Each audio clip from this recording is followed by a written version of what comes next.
आत्ता आपण फक्त 3 मिनिटं चालणार आहोत, एका ठिकाणी उभं राहून चालणार आहोत आणि मी माहिती सांगतो ते ऐका आणि तुम्ही सोबत चाला. स्टार्ट केलं 3 मिनिटाचं. हां, आपल्याला जर दिवसभरात 10,000 स्टेप पूर्ण करायचे असतील तर भरभर चाला.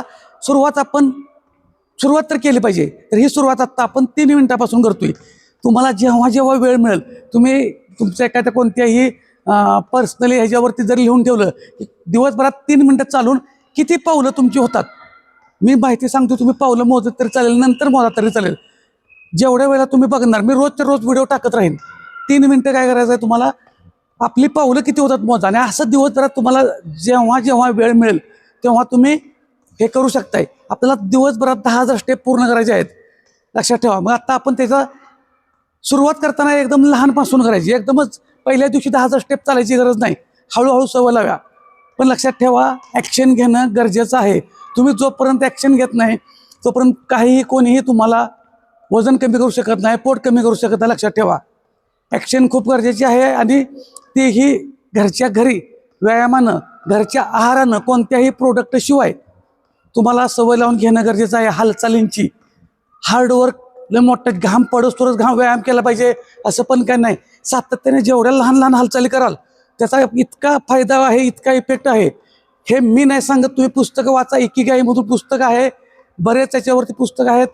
इकिगाई जरी तुम्ही यूट्यूबला सर्च केलं तर ते काय करतात त्याच्यावरती सुद्धा तुम्हाला बरेच तुमच्या मनातील शंका निघून जातील. लहान लहान हालचालीमध्ये भरपूर फरक पडतो. म्हणजे एकच वेळ केलं किंवा एक सकाळ संध्याकाळ केलं, तुम्ही जेवढं चांगला व्यायाम करायचं चांगलंच आहे. पण नंतर जी बसून आहे त्याच्यानंतर थोड्या थोड्या हालचाली त्या इतक्या इफेक्ट करतात. तुम्ही ट्राय करून बघा. नुकसान तर काय होणार नाही 100%. आता हे दुसरा प्रश्न पडतो की दिवसभर हेच करायचं का. दिवसभर मी करायला सांगतच नाही. आता जरा उभं राहिलाय, पाय उचलायला काय जाते. आपलं कामच आता शारीरिक हालचाली नसलेलं आहे. मग किमान 1 तास झाल्यानंतर काहीतरी वेळ काढा आणि काहीतरी हालचाली करा. जर तुम्ही हे नाही करू शकत तर नंतर तुम्हालाच दवाखाना, तुम्हालाच बेडवरती राहायचं आहे. मग ते बघा किंवा हे बघा. तुम्हाला भीती घालत नाही किंवा निगेटिव्हिटी टाकत नाही तुमच्यामध्ये.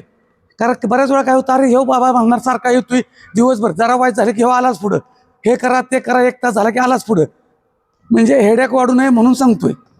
त्यामुळं कारण सांगू नका, व्यायामाला सुरुवात करा. व्यायाम केला किंवा चालला म्हणजे आजारी पडणार नाही असं अजिबात नाही. पण जे काय आहे ते तुम्ही लांब ठेवू शकता, सवय बदलू शकता. जोपर्यंत तुम्ही लहान लहान सवय लावून घेत नाही तोपर्यंत तुमच्यात चेंजेस होत नाहीत. मग चेंजेस अशाच कोणतं तरी औषधं खाऊन करू नका. ॲक्शन घ्या, सुरुवात करा. बरं, ह्याला काही साहित्य लागतंय का, काही वस्तू लागते का, तुम्हाला जिममध्ये या म्हटलं का, जिमला जावं म्हटलं का, जिममधला माहोल हा वेगळा असतो, तो कराच. झुंबा असेल, योगा असेल. तर 3 मिनिटं आपली झालेली आहेत.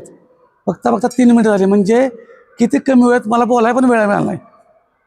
तर तुम्ही ही अशा पद्धतीने लहान लहान सवय लावून घ्या आणि व्यायामाला मात्र कारण सांगायचं, व्यायामाला सुरुवात करा आणि अशाच माहितीसाठी फॉलो करा.